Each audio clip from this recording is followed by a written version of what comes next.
Well, good morning. As I sit here in my little box, often I think about stuff and some little incongruencies of RV living have occurred to me.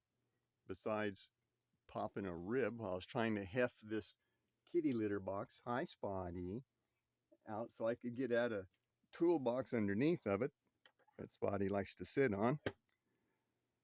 I've noticed that one of my walls is brown, whereas the other side is white.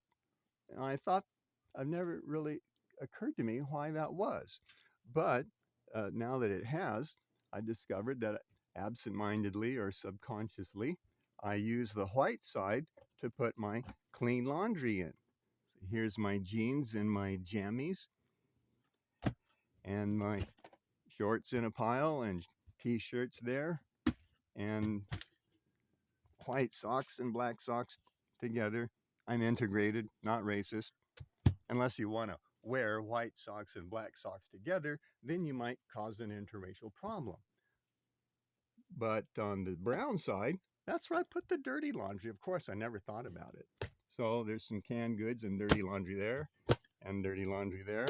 And when I just keep packing it in there, and when it finally comes over to where it's crowding this side and kind of full, then it's time to do laundry. No brainer. Okay, have a great day. God bless. Bye bye.